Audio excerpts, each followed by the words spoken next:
The Friday Five with Bertrand Berry and Paige DeMacos, exclusively on ArizonaSports.com.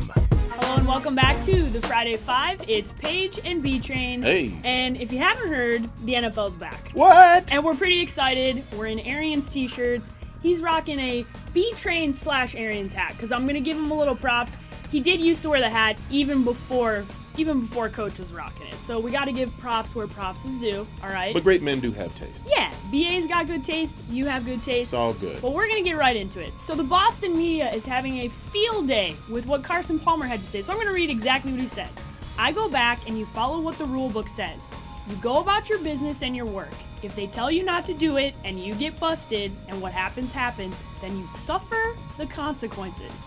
Suffer the consequences has really been the headline in Boston. B-Train, your reaction? I thought it was not the best thing in the world to say right before you play the New England Patriots. That team needs little motivation to come up for an opponent, and I think for Carson Palmer, he just put a bullseye squarely on his back and the front. So I wouldn't have recommended him saying that, but hey, he's put it out there now. His team has got to back him up. We'll see what happens Sunday night. All right, somebody else who's really excited to play his former team, and that is Chandler Jones. This is what he had to say. Like I said in the previous interview, I had this one circled in a red marker. But I'm excited to face the old team, and I'm excited.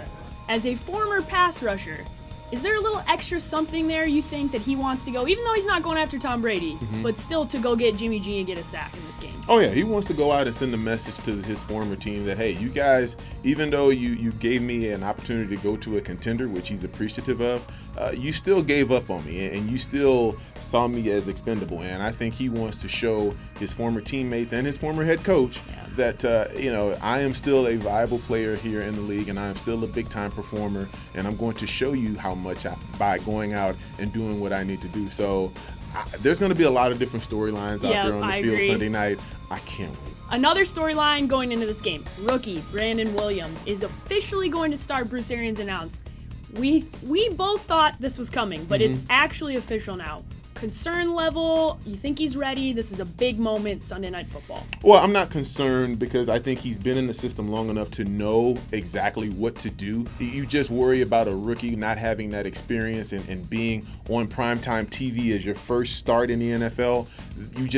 You hope that he is able to handle that in a professional way. Everybody out there is going to have a little butterflies in their stomach because it's the first game of the season and it's Sunday Night Football. So they know all the attention will be on them. But for Brandon Williams, I think with all of the talent around him, they're going to be able to, really cover him and really protect him. And he's not going to be out there on an island so much. I think James Bettcher is going to do a great job of keeping the safety over the top of him, giving him some help throughout the course of that game. But I think he's ready. He's been in camp all camp long, and he's gotten every single rep. So I think he's ready for the moment.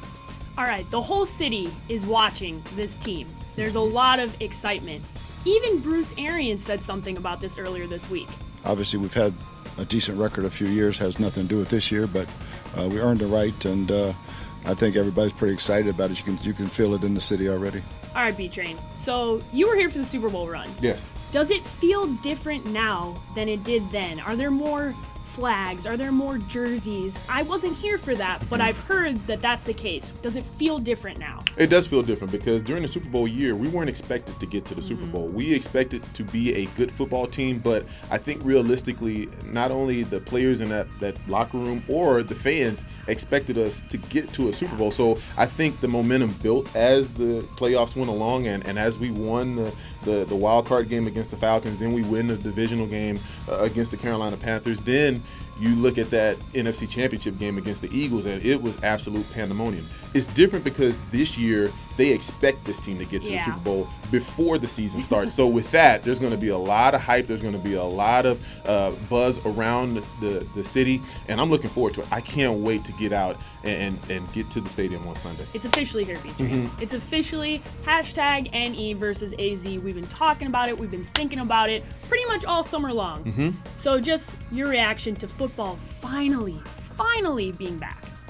Can't wait, baby. I want football all day long, 24/7. How many days can you give it to me? Thursday, Saturday, Sunday, Monday. I can't get enough football. I'm tackling her right now. Let's get out of here. We're out.